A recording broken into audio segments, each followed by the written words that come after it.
أنا أحب الكثير من أعمالك وأشعر أنك متدين، فمتى بدأت التدين؟ وهل هناك تعارض بين التدين والعمل الفني؟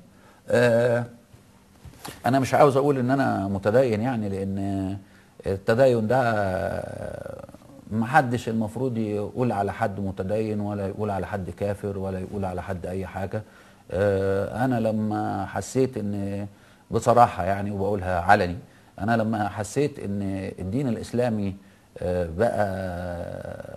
بقى ناس ضده كتير جدا بعد أحداث 11 سبتمبر، اتغصت.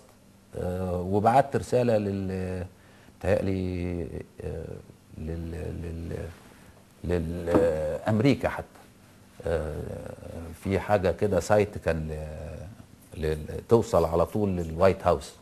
قلت لهم ما تحاربوش الناس في معتقداتهم، في قيمهم، في مبادئهم. انتوا بتحاربوني في الفيث، فيما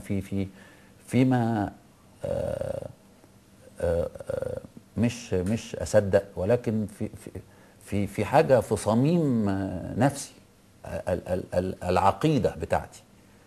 اوعى تحاربني في دي، لان ده كان اغبى حاجه عملها الرئيس بوش، والله يمسيه مش عارف ايه.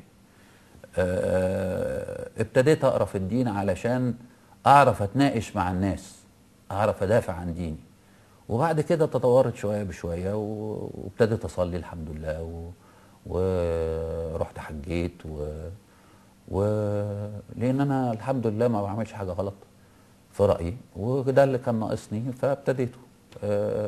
وفي الاول وفي الاخر انا اسف جدا، بس ما حدش لازم يحاسبني على ده، لان ده بيني وبين ربنا، وربي اعلم بما فيه.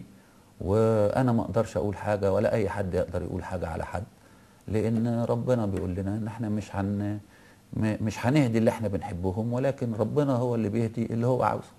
فشويه عقل يا اخوانا، الدين احلى من كده بكتير والذ من كده بكتير، والدين ده حاجه حلوه قوي وسهله قوي ويسيره قوي.